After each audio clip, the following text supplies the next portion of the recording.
Everyone, welcome back to the next video. In this video I will show you how you can show front camera as well as back camera simultaneously in React Native's new architecture for Android using Camera X. So this feature is called concurrent cameras. Let me show you guys the output. I have recorded the output. So here is the output. So I'll just play this video. So first it is asking me for camera permission. I'll just give the camera permission, and here you can see this is my front camera, as you can see over here, and at the top left hand side here you can see my back camera. Once I click on take photo, it captures my front camera, but it doesn't need to capture only the front camera, it can also capture the back camera. So I'll show you, I will show you what code changes you need to do in case if you want to capture back camera and not front camera. And instead of showing front camera at the center, you can also show back camera, and you can show front camera in the place of back camera as well. So you can do vice versa. This is just an example which I'm showing. So I'll just play this video again. So here you can see this is how the output looks like, and if I click on take photo, it has captured my photo and displayed inside an image view. Firstly, we will be using native code. I'm not using any third-party library. Second important thing which I want to tell you guys is, if I just move back, here you can see the back camera is displayed on the top left side corner, right? I actually am trying to display it on the bottom right hand side corner, but for some reason it still gets stuck on the top left side corner. I don't really understand why. This code, exact same code, works perfectly fine in native Android and Flutter, but this is another one of those React Native thing which doesn't make any sense. So I got frustrated and I gave up entirely on it. I think it might be related to I'm using constraint layout, but anyways, maybe you guys can figure it out. The core functionality is working perfectly fine. So yeah, let's get started. So as you can see, first you need to come to this particular documentation, because we will be following this documentation. So at the time of me recording, I'm using React Native 81, which is the latest. Then first you need to create a React Native project. Instead of demo, you can write your own project name. We don't anyways require CocoaPods because this is only an Android specific tutorial and not iOS. Then they ask you to run this command. So don't run this command yet. We will be doing all this manually. Like, running this command does not make any sense. And other important thing is, wherever you see web view inside this particular tutorial, we will be replacing it with my camera. So web view does not make sense in our case. We are not creating a web view. In this tutorial they are creating a web view, but in our case it is called my camera. You can name it whatever you feel like, but instead of my camera. But if you are doing this for the very first time, I highly suggest to do what I am doing, because that particular name of my camera will be used in a lot of places. So it's very easy, you can make a mess out of it. So it's better you follow what I am doing. So again, ignore this command. We will be creating this manually. So here you can see I have created a React Native project. I'll just close everything. Then the first thing is you need to create a specs folder in the root of your React Native project. So here you can see I have created this. So that's what they have told, right? So that's what I have created over here, specs folder. Inside this we need to create a file called TypeScript file. But the TypeScript file name, in their case it is WebView native component.ts. Like I told you, instead of WebView we will be writing my camera, right? So that's what I have written, my camera native component.ts. Now this native component is also important because we will be running code generation command. If you don't write this native components, React Native won't be able to find on which file it needs to run code generation. So this is my TypeScript file. Now I have mostly copy pasted it from this particular piece of code, but I have made few changes. Firstly, this is the result string. So this is the output event which we are passing. So here they have given something else, right? Web view script loaded event, but here it is a result. So this result will be basically the captured image, and we will be sending the path of the captured image back to React Native side. And here you can see they have taken one prop. I don't require this prop, that's why I have only taken this on image taken event. And again, instead of everywhere, instead of web view, I have written my camera everywhere. So rest of the code remains same, just replace web view with my camera. Then if you see, they have created this inside this package.json file, they have added this code. So I have added the same code over here, as you can see, but again instead of web view. Okay, so this should not be web view, I messed it up, I guess. Okay, let me see, am I importing it? Sorry about this, it shouldn't have been web view. Let me see where else I have used. Okay, so this should be com.myCamera. okay, this should be custom my camera. Okay, and here also it should be custom my camera. So I'll just copy this and I'll paste it here. Sorry about this. So yeah, something like this. Okay, next, once you have made all these changes inside your package.json file, you need to run this npm install command, right? So you can just go to your React Native project and just run npm install. This step is missing in the documentation. Next, we inside our next we need to run this command. So before you run this command, what you need to do is just go to the main Android folder over here, go to app, src, main, java, com, and here create a folder called my camera. Like I said, we won't be creating web view, we will be creating folder called my camera. That's what they have given at the top as well. If you see over here, they have specified it over here, web view, right? But in our case it is my camera. So that's what I have done over here. Once that is done, so next we need to run that particular command. So I'll just scroll down again, I'll just copy this particular command and I'll paste it over here. So I'll just run this. So this will do code generation for us. Now in your case it might take a bit of time. I have already ran this command, so it should be pretty quick. Let's see. I think it is taking a bit of time. Anyways, let it do its thing. In the meantime, let's just scroll down. So this particular file we will be writing at the very last, because this is actually the main logic which will differ completely. We can't really copy paste this code. In the meantime, what you can do is you can create this particular file. Again, instead of web view, it will be react my camera manager.kt file, right? So let's see. So here you can see build has successfully created. Then just go to com my camera. First create this react my camera manager.kt. So here you need to give your own package name, so whatever folder name you have created. Now this particular file I have copy pasted from the documentation from this particular, but I have made again few changes. So firstly, wherever you see web view, just write my camera. So as you can see, I have written my camera everywhere in the code. Second important thing is I am not using this because we don't have a prop, so I have completely removed this. And third, instead of on script loaded, we have this on image taken, right? So that's the change which I have done. Rest everything mostly I have copied it from the documentation. Now again let's go to the documentation, and here you can see we have this react web view package.kt. So that's what I have created over here, react my camera package.kt. Again I have copy pasted this from the documentation. Again, instead of web view, everywhere you have to write my camera. So as you can see here, everywhere I have written my camera. So that's all there is to it. So if I just quickly show it to you, here you can see we have my camera over here. Now let's see how to use it as well. We'll see the actual implementation later on.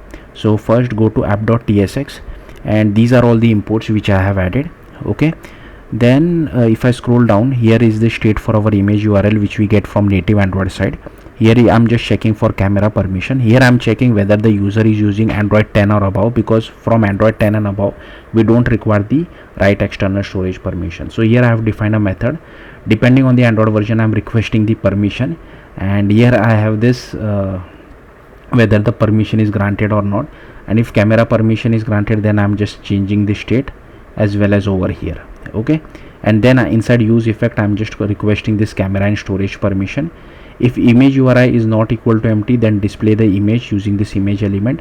Else, if the camera permission is granted, then display this my camera component where you saw the front and back camera along with the take photo button.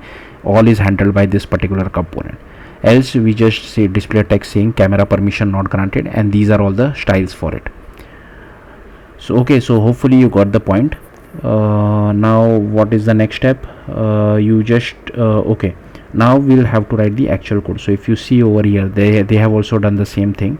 Okay, and there is one more thing which I forgot. So you need to do this inside main application as well. So go to your main like this main package or main React Native project, go to main application.kt. you have to add this particular import. So we have already created this file, right? So that's import you have to add, and you have to also add this particular line of code as well. So this is very important. And if you see the rest of the things, these are done as well. So yeah, next, now coming to the actual implementation. So first you need to go to android manifest.xml. you need to add this uses feature of Android hardware camera permission as well as write external storage permission. Then you need to go to this build.gradle file. You need to scroll down at the very bottom. Here you need to add camera core. Now at the time of me recording this video, this version of camera core. So we require 1.5.0 of camera core. That is very important, because this concurrent camera feature is only available from Camera X version 1.5.0, but at the time of me recording it is still in RC01. If it does become stable by the time you guys are watching this video, make sure you use the stable version. So to use the stable version, you just have to replace it like this, okay, everywhere in all of this. So I'll just do it like this again. So you have to add this camera core, camera 2, camera life cycle, camera view, camera extension. Then here is the app compat dependency, and here is the constraint layout. So I was talking to you, right, why the secondary back camera is coming on the top left hand side. I don't know, I think constraint layout is causing the issue. Again, I don't think the issue is with constraint layout itself, it is issue with React Native only, because same constraint layout code works perfectly fine with Flutter and native Android. So I don't know why this is causing an issue. Anyways, next you need to create this react my camera.kt file. Now this is actually implementation, so brace yourself a little bit. So firstly, these are all the imports, so I'll simply scroll through this. Feel free to pause the video and just copy all this import. Then we are extending from constraint layout and lifecycle observer. Here we get hold of our context. This is our capture button. Then here we have primary and secondary camera selector. Here is our image capture as well, and here is our camera executor as well. Then here we initialize viewfinder 1, which is for the front camera, this is for the back camera. But like I said, you can use this for front and this for back as well. I will show you that shortly. Here we get hold of our current activity. Then we set layout params for our constraint layout. We initialize this constraint set. Then here we set the viewfinder 1 ID. Then here we call this particular method. I'll talk more about this, why we are doing this. Then we add the viewfinder 1 to our constraint layout. Then here we constrain it to all sides of the screen so that it occupies the entire width and height of the screen. Then same for viewfinder 2. Again, here I am calling this separate method called install hierarchy fitter 2, and I want the width and height to be 300 by 300. And we are here, you can see I'm constraining it to the right hand side bottom, but I don't know why it is coming to the left hand side top. This is beyond me. This is some kind of React Native's black magic. And here we set for our button as well. So here I set capture button ID, text, background color, text color. Then add the capture button to our constraint layout, and here we are constraining to the bottom of the screen. So here you can see the capture button is constraining fine, the first camera preview is constraining fine, but I don't know what's the issue with the second camera or viewfinder 2. Then we have to do constraint set dot apply. Then we add a click listener to our take photo. Then here we override on attach to window, and if we have the camera permission, then we just do viewfinder 1 dot post call start camera.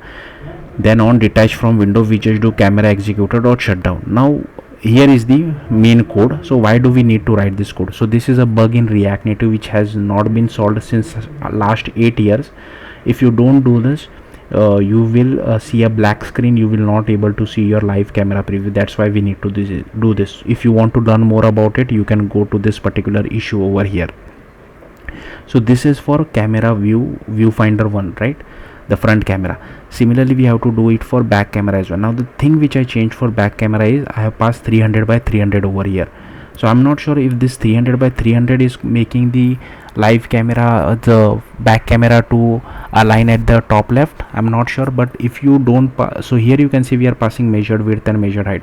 If you pass measured width and measured height for this as well, then this second camera, the back camera, will overlap on front camera. Even though the constraints are not such, it will still overlaps.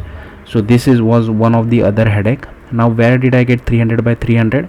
So whatever width and height you pass for over here, okay, same width and height, make sure you pass it over. In case if your front camera is not occupying the entire width and height, then here also you will need to change it. Hopefully you got the point. Again, this is React Native's black magic. Unfortunately can't do anything about it. Then here we have a start camera method where we define our aspect ratio strategy. Here is our resolution selector. Then here is our camera provider future. Then we get add a listener to it. We get hold of our camera provider. Then here we get default back camera. Then here we loop over all through this. Now another important thing which I forgot to tell you, this concurrent camera feature is not supported in all devices. So if you have a Pixel or a OnePlus, I am pretty sure that would be supported, or a high-end Samsung Galaxy device, it will be supported. But if you are using a cheap Android device, I'm pretty sure it will not be supported. So in case if your device does not support it, I have what I'm doing, I'm just showing the main camera, the front camera. In case of front, you can also show the back camera, but you will be only able to see one camera at a time. You won't be able to see concurrent camera. So here I'm just looping all through it. Here is our primary camera selector, here is our secondary camera selector. Okay, so here you can see for primary I'm passing lens facing front, for secondary I'm passing lens facing back. If you want to make primary as back, just replace this over here and replace this over here. So that's all you need to do. And if it is null, then I'm making both of them null. Okay, else I'm breaking it. And if here I'm just checking if they are null, then I'm just displaying a toast message that concurrent camera is not available on your device. In that case, I'm hiding viewfinder 2, I'm initializing the preview, I'm initializing image capture, and we unbind our camera provider, we bind it to the life cycle. That's it. In case if your device does support both concurrent cameras, then here we first initialize primary view, then we initialize secondary preview view, then we initialize image capture, we initialize the primary group as well, initialize secondary group as well. Then this particular code, I don't really understand what this is. I have copied it from the documentation. So this is for primary camera, this is for the secondary camera. Then here we unbind our camera provider, we bind it to the life cycle over here, and then we pass context compat.get main executor, passing in our context. Now the take photo method. So first here we get hold of our image capture. This is the name for our captured image file. Then we do content values.apply, passing the display name, MIME type, and if Android version greater than P, we also set the relative path. Then we do image capture.output file options, passing in the content resolver, external content URIs as well as content values. Then we do image capture.take picture, passing in the output options, and here we override two methods, on error as well as on image saved. And here we send the URI of the saved image back to React Native side with the help of this method. Now even this method is a bit complicated, I'll come back to that in a bit. Now here I have just a helper method to check whether we have the required camera permissions or not, and here we have defined this variable. Now I was telling you, like, sending data from native Android side to React Native side is a bit complicated. So this is the code which you have to use. Now from where did I get this code? This I have copied it from the documentation, but I have modified it to according to our use case. So if you want to see it, you can see it over here. Here you can see it over here. So I have modified it a little. So in our case it is on image taken event, right? So that's what the inner class is all about. So yeah, that's all there is to it. If you have any questions, do let me know in the comments. Thank you for watching. Bye.